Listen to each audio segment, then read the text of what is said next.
Brought to you by TechnoSpark 20 series smartphones. I'm superhuman. नमस्कार, मैं हूं आपका दोस्त विजय विद्रोही। तो इलेक्टोरल बॉन्ड यानी चुनावी बॉन्ड को लेकर जो आधा सच सामने आया है वही हिला देने वाला है। ऐसे में बड़ा सवाल उठता है कि पूरा सच अगर सामने आ गया तो कौन हिल जाएगा? क्या ये लोकसभा चुनाव का सबसे बड़ा मुद्दा बनने वाला है? क्या बीजेपी पार्टी कटघरे में खड़े होने वाली है? क्या बीजेपी के साथ साथ इसकी छींटे कांग्रेस, टीएमसी और बीजू जनता दल, बीआरएस यानी तेलंगाना में केसीआर की पार्टी और वाईएसआर रेड्डी की पार्टी, इन पर भी इसके छींटे पड़ने वाले हैं?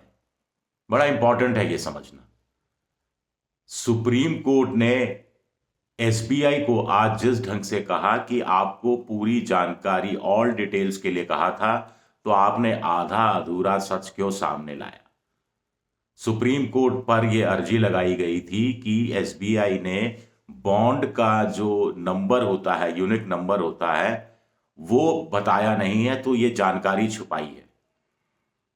एसबीआई ने सुप्रीम कोर्ट से कहा था कि साहब हम मिलान नहीं कर सकते, तो सुप्रीम कोर्ट ने कहा था आप मिलान मत कीजिए, आपके पास जो भी जानकारी है सारी जानकारी दे दीजिए। ऑल जानकारी, ऑल शब्द का इस्तेमाल सुप्रीम कोर्ट ने किया था। तो एसबीआई ने बड़ी चतुराई से बॉन्ड का जो नंबर छुपा दिया। अब बॉन्ड के नंबर का महत्व क्या है?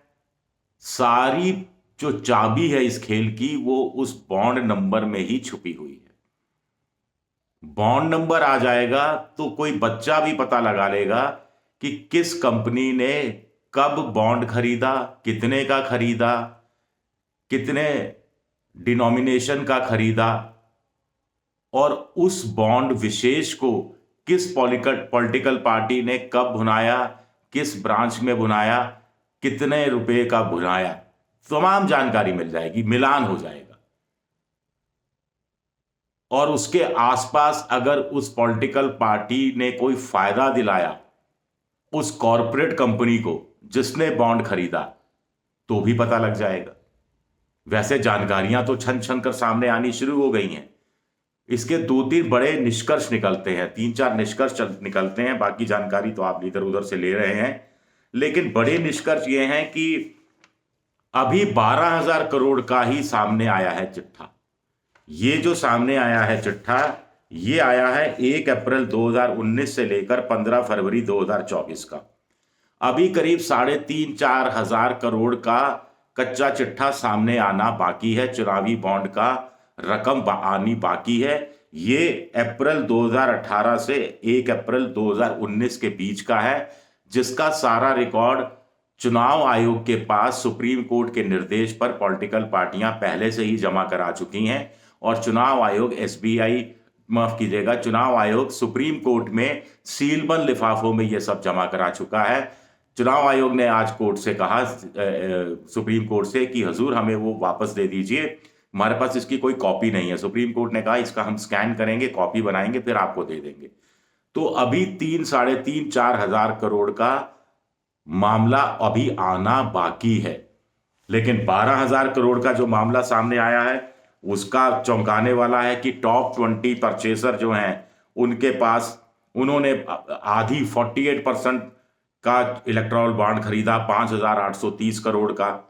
ऐसा क्यों किया? दूसरा, टॉप 5 में से जो 3 कंपनियां हैं उनके खिलाफ इनकम टैक्स के, सीबीआई के या ईडी के मामले थे, है या रेडार पे थे।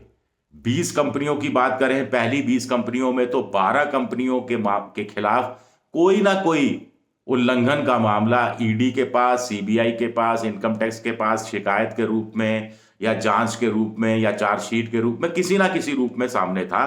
दस्तावेज भी बरामद हुए थे। तो ये एक बहुत बड़ा फर्क है।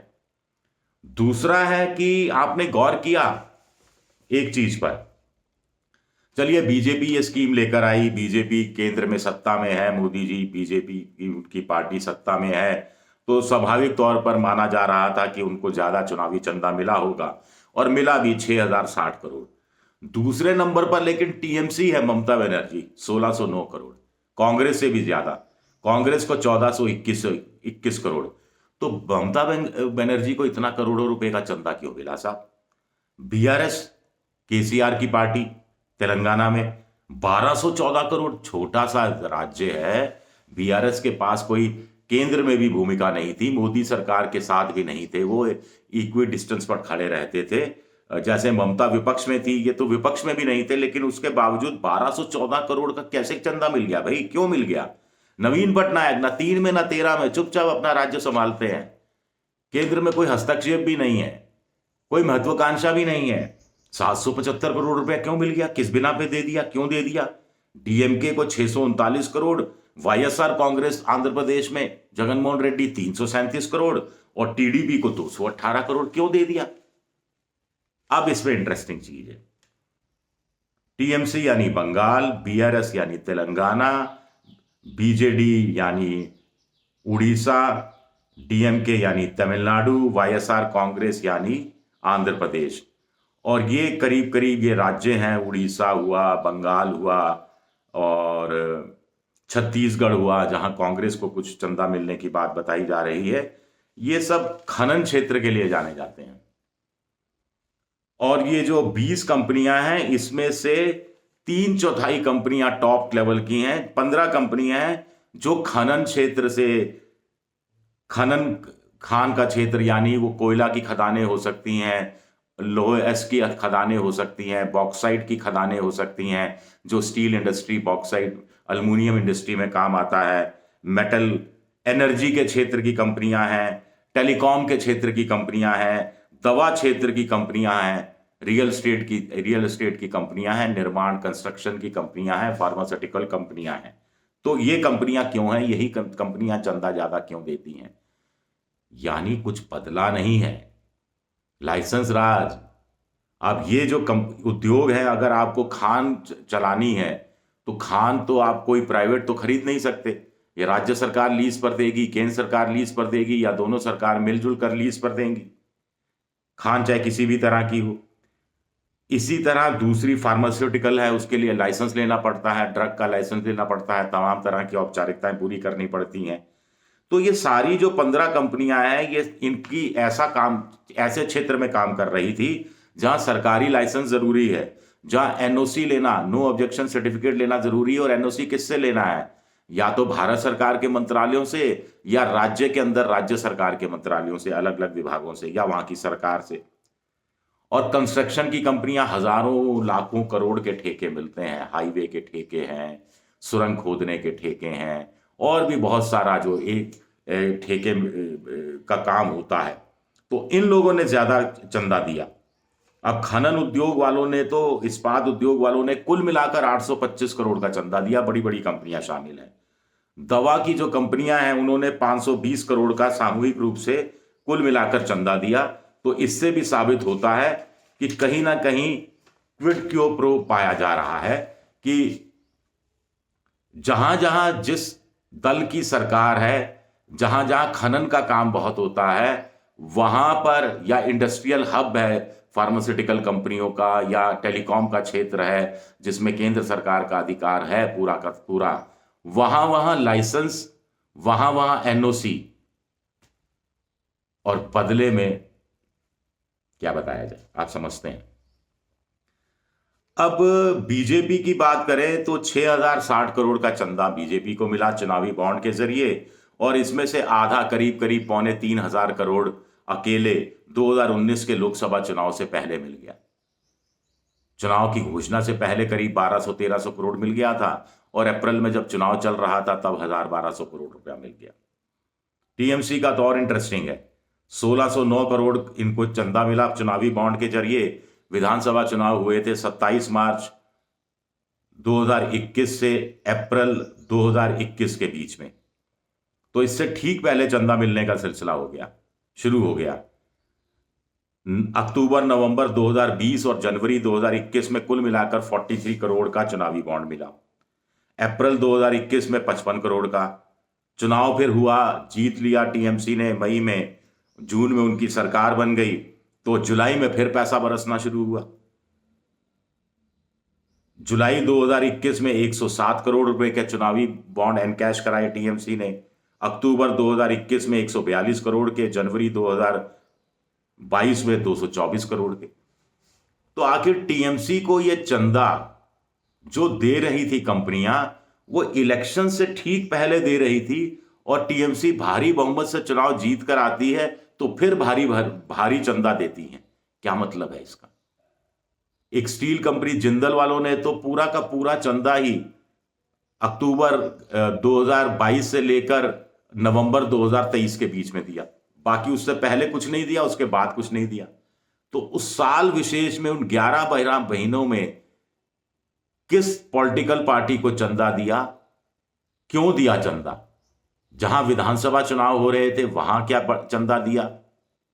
बड़ा सवाल उठता है। वेदांता ग्रुप, जिस पर अभी मामले भी चले, उन पर ईडी ने भी कुछ कार्रवाई की। चीन के जो कुछ नागरिक हैं जिनको वर्कर्स थे, उनको अपने प्रोजेक्ट में काम दिलाने के लिए वीज़ा चाहिए था, वीज़ा के लिए उन्होंने ब्राइब ऑफर की। ये भी मामला चला जिसमें पी चिदम्बरम के बेटे कार्ति चिदम्बरम का भी नाम सामने आया। तो ये वेदांता ग्रुप ने कुल 402 करोड़ रुपया चुनावी बॉन्ड में दिए, जिसमें से 98 करोड़, करीब 100 करोड़ रुपए कब दिए? जनवरी 2022 में दिए। आप कहेंगे क्या हुआ, क्या फर्क पड़ता है? जनवरी 2022 में देते हैं 98 करोड़ वेदांता ग्रुप, और उसके ठीक 1-1.5 महीने बाद उत्तर प्रदेश, उत्तराखंड, पंजाब, मणिपुर, गोवा के अंदर विधानसभा चुनाव होते हैं। छत्तीसगढ़, उड़ीसा, झारखंड में जिंदल स्टील्स का काफी दखल है, क्योंकि खान का उद्योग में, खनन के उद्योग में वो हैं, और सारा डोनेशन उन्होंने अक्टूबर 2022 और नवंबर 2023 के बीच में दिया। तो ये अपने आप में कुछ छोटे छोटे सवाल हैं जो बहुत बड़े सवाल बनकर निकल सकते हैं। और अब अगर इलेक्टोरल बॉन्ड का जो नंबर सामने आना अनिवार्य कर दिया सुप्रीम कोर्ट ने, और एसबीआई ने वो नंबर दिया, तो बहुत पोल पट्टी खुलने वाली है। यकीन मानकर चलिए, ऐसे ऐसे लोग बेनकाब हो सकते हैं जिसके बारे में हम सपने में सोच भी नहीं सकते थे। बहुत सारी शेल कंपनियां, बहुत बड़े बड़े औद्योगिक घराने जिन्होंने चवन्नी भी चंदा नहीं दिया चुनावी बॉन्ड के जरिए, क्या वाकई में ऐसा था, या किसी दूसरी कंपनी के बहाने चंदा दिया? बहुत कुछ सामने आ सकता है। इलेक्टोरल बॉन्ड का नंबर आ गया, उससे मिलान हो जाएगा। शुक्रिया, बहुत बहुत शुक्रिया।